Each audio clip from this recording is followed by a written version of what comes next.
Hey everybody, Gregory Neighbors here, feeling great, changing everything. I apologize for the um, not making any videos last week, Thanksgiving week, leading up to Thanksgiving, and then it's amazing how easily it is to get out of your routine and so on and so forth. I was watching a friend of mine's kids, they're autistic and have ADHD. I'll tell you what, that kept me busy, beyond busy. It was crazy. Great kids, but they've got their quirks that make them more than a handful at times. And then yesterday, because of the previous week, I got out of the routine of making my videos, and I honestly completely forgot to get on here, to get a video made on here for YouTube today, yesterday. So I'm just waking up. It's well, I've been up moving, but yeah, it's having a little trouble getting the brain kicked into gear.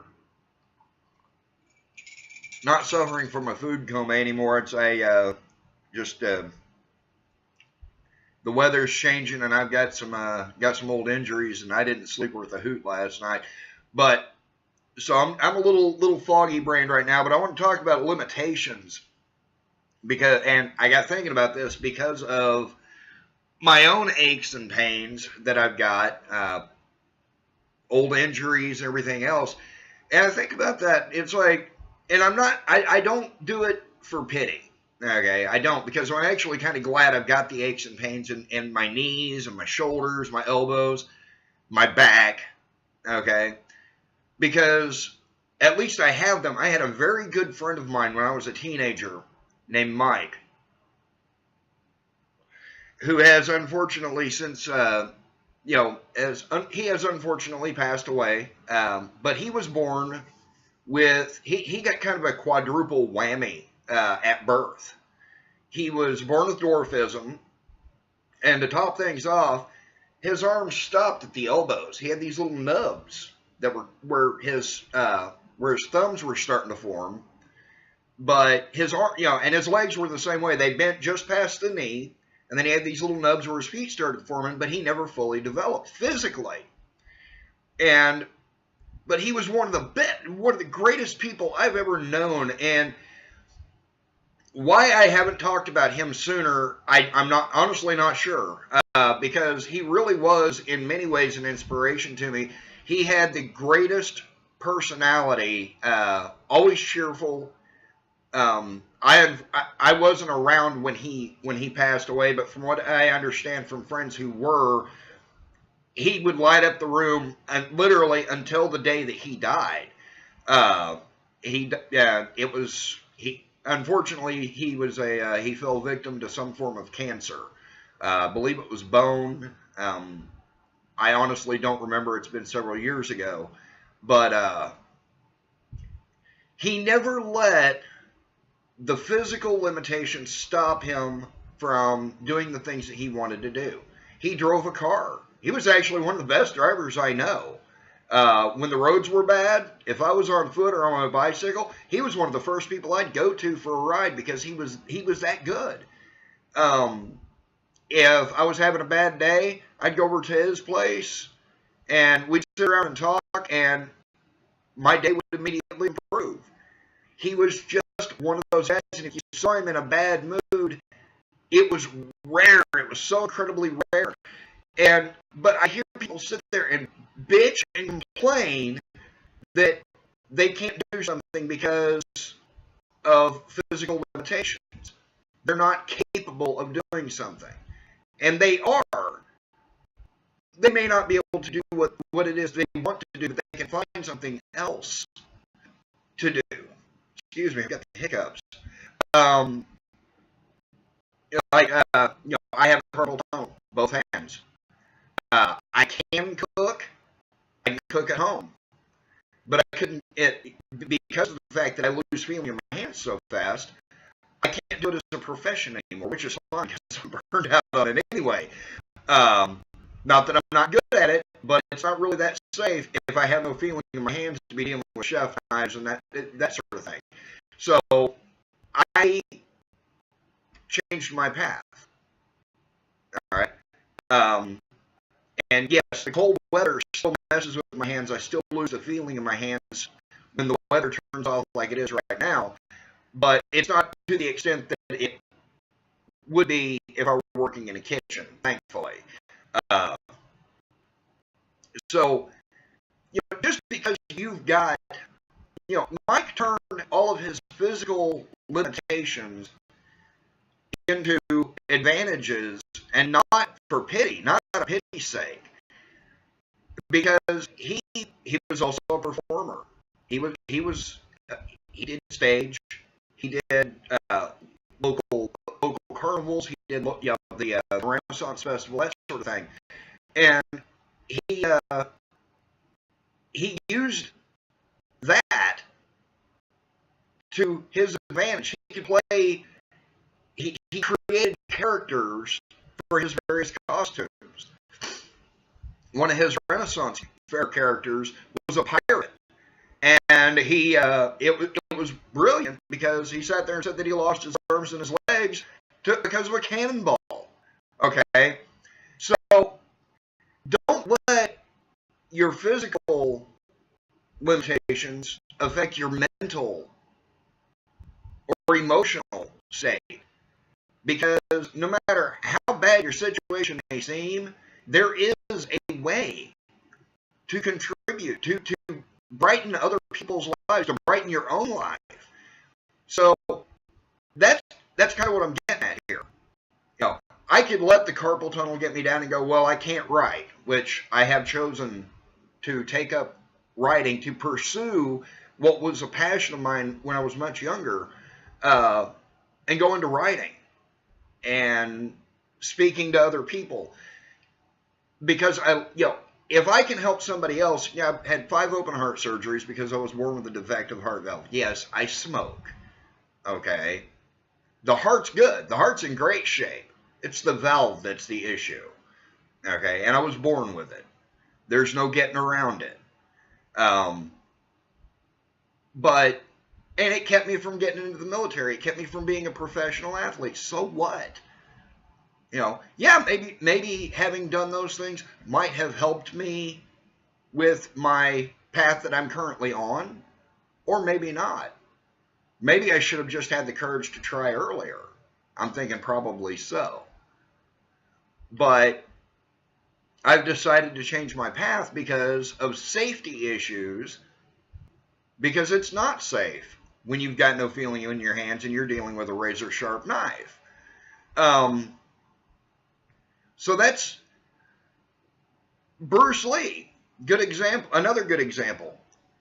He was paralyzed from the waist down. Doctors told him he'd never walk again. He proved them wrong. Because the mind is that powerful. Okay.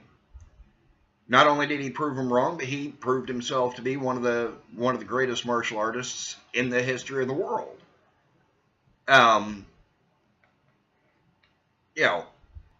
Now whether or not it's true that Einstein failed high school twice, who knows? I honestly don't know. There are some that say that he didn't. There are some who say that he did. I've read biographies about him, and I've read both, ones that said, but Einstein is still one of the most brilliant minds there is. No matter how you look, whether he failed math or failed high school is irrelevant. I went blank. Wow. Oh, Lord. Hold on. He'll come back to me. Benjamin Franklin. There we go. Man 12 weeks of formal education. He attended school for 12 weeks and was kicked out because he was so poorly, but he couldn't behave. So he homeschooled. He went home, he stayed at home, and he just read. And read and read and read, and fed his desire, his hunger to learn about more things. He turned that psychological mental issue of severe ADHD into a tool to help him with inventions. And God, I may have just got the name wrong too. It's like I said, I'm not awake yet, so bear with me. But the fact is, your limitations are only there. You are only limited by your own mind. You're not limited by your body. Because, okay, you may want to do something that requires the full use of your body. But maybe you're not supposed to. Maybe you're supposed to do something different. Think about it that way. There have got to be other things that you're interested in, and if you don't know anything else, start thinking about it. What sounds really cool? Stephen Hawking. He was a star athlete, you know, until he got sidelined by cerebral palsy. Okay, I believe he was a shortstop.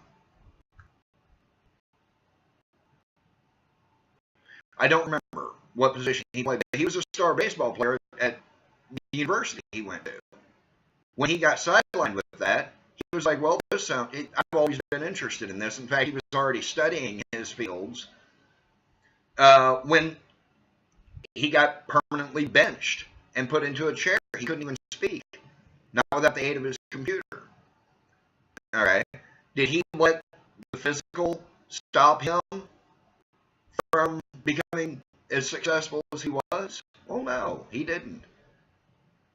He actually, in many ways, he used it to his advantage because he knew that he was no longer physically capable to play baseball. But with the loss of his physical abilities, he pushed himself to increase his mental capabilities. And I think a lot of us, myself included, because growth is a never-ending thing. Education is a never-ending thing. You know, it put him at the top of his field. And so think about that, okay? If you've got a bad leg, a bad back, a bad arm, and well, I'm in all those. You know, and you want to do something that requires full capability to do that, but you can't for whatever physical limitation. Find something that requires more use of your brain and go for that. Because everybody has something they're interested in that requires less strain, more brain. So y'all have a great day. I hope everybody had a great Thanksgiving weekend and Thanksgiving week. Christmas break coming up for the kiddos. So I don't know how many videos I'm going to be doing. What I may do is do my videos on walks. That way I don't get out of the habit of it and get them uploaded that way. But excuse me, sorry about that. But anyway, yeah, I hope everybody had a great time over Thanksgiving. And yeah, the weather's kind of nasty out there, nasty looking. It's actually not that bad. It's just cold.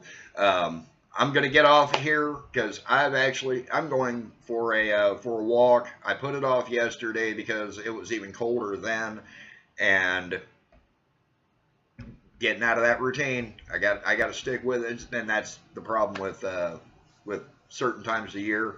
It's very difficult to stick. It can be difficult to stick with the routine. So, but y'all have a fantastic day. I will talk to you guys tomorrow. I decided to make up for lost time by making an actual video today.